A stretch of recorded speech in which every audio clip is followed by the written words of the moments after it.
Saya mau share tentang fokus hidup berkualitas. Kita baca sama-sama dalam Efesus 4 ayat 17 dan 18. Sebab itu, kukatakan dan kutegaskan ini kepadamu di dalam Tuhan, sama-sama. Jangan hidup lagi sama seperti orang-orang yang tidak mengenal Allah, dengan pikirannya yang sia-sia dan pengertiannya yang gelap, jauh dari hidup persekutuan dengan Allah, karena kebodohan yang ada di dalam mereka dan karena kedegilan hati mereka. Tahukah Anda bahwa pikiran Anda, fokus Anda menentukan kualitas hidup Anda? Katakan amin. Saya nonton kardio di YouTube dan trainer di YouTube itu ngomong begini, your body will go nowhere your mind doesn't tell you. Artinya gini, badan kita ini cuma ngikutin pikiran kita. Tubuh kita hanya mengikuti apa yang diperintahkan otak kita. Fokus kita itu luar biasa. Fokus kita ini yang akan mengarahkan hidup kita mau kemana. Efesus 4 ayat 17 tadi bilang gini, jangan hidup lagi sama seperti orang-orang yang tidak mengenal Allah dengan pikirannya yang sia-sia. Dalam terjemahan GWV, ya, God's Word to the Nation, dikatakan begini, so I tell you, encourage you in the Lord's name, not to live any longer like other people in the world. Their minds are set on worthless things. Pikiran mereka terfokus kepada perkara-perkara yang tidak berarti. Jangan lagi hidup seperti orang-orang dunia yang fokusnya itu hal-hal yang sia-sia. Kalau pikiran kita, fokus kita itu kepada hal-hal yang meaningless, worthless, hal-hal yang gak berarti, hal-hal yang sia-sia, yang tidak bernilai, maka hidup kita akan menjadi sia-sia juga. Yang berarti katakan amin. Hal-hal yang sia-sia itu adalah hal-hal yang gak punya arti, meaningless, hal-hal yang gak punya nilai, worthless, hal-hal yang gak punya tujuan sama sekali, no purpose. Makanya saya bilang sama anak-anak muda, jangan pernah bangun apapun yang tidak ada ujungnya. Kalau Anda mau hidupmu berubah, fokusmu harus berubah. Saya ingin ngajarin Anda bagaimana mengganti fokus Anda. Kadang-kadang kita fokusnya tuh salah, tapi kita nggak tahu gimana cara mengalihkan atau mengganti fokus kita. Yang pertama, apa yang menjadi fokus kita itu pasti menarik perhatian kita. Saya kasih contoh. Kalau Anda itu fokusnya sama perkara-perkara pornografi, Anda akan tertarik kepada hal-hal yang berbau pornografi. Fokusmu membuat kamu tertarik kepada hal-hal yang jadi fokusmu.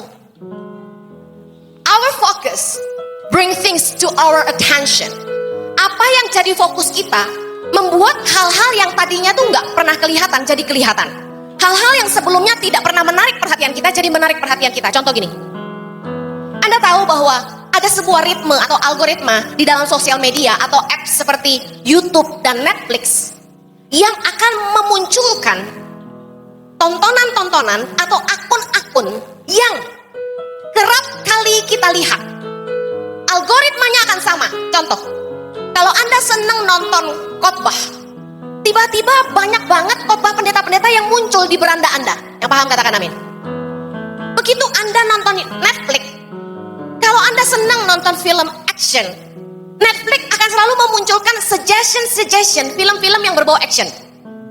Dia membaca ritme Anda, algoritma Anda.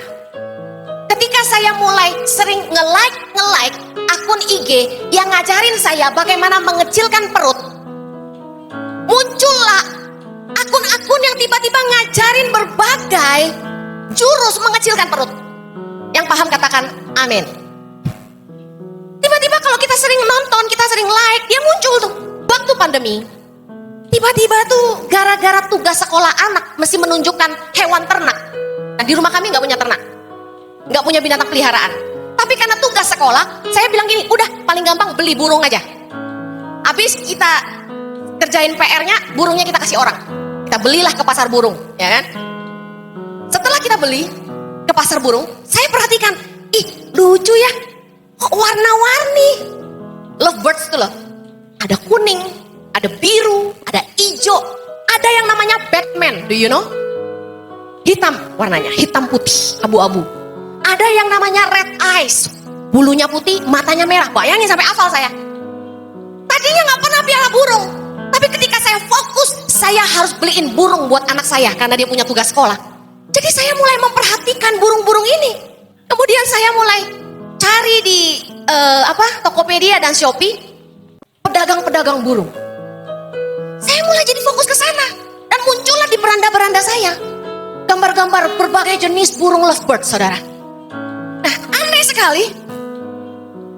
Iblis itu tahu bagaimana merusak hidup kita.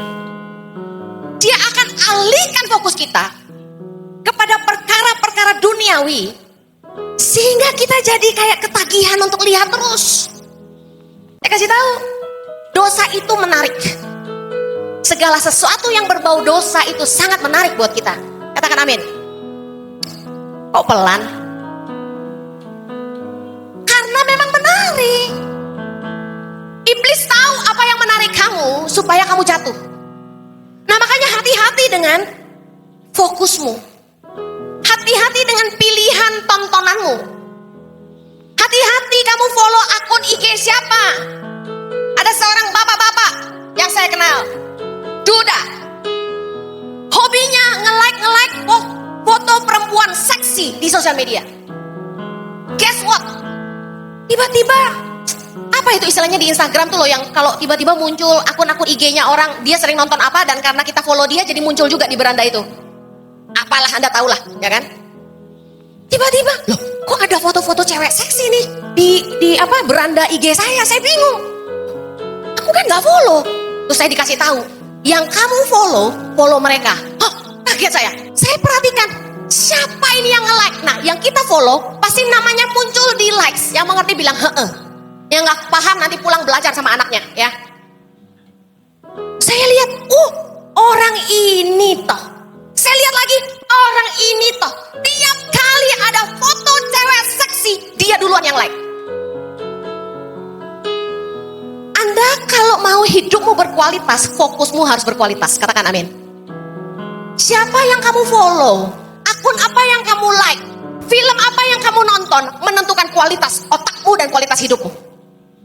Kalau kamu senangnya nyari yang sex in the city, udah jelas. Intimate relationship, udah.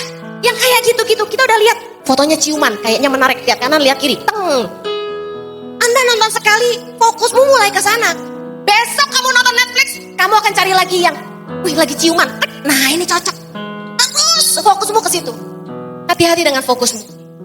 Banyak orang terjebak dalam hubungan-hubungan yang gak kudus, hamilin anak orang, hidup sia-sia, diberangus oleh hawa nafsu, karena fokusnya gak kudus. Kalau Anda mau berkualitas, kamu harus mengarahkan fokusmu kepada perkara-perkara di atas. Katakan amin.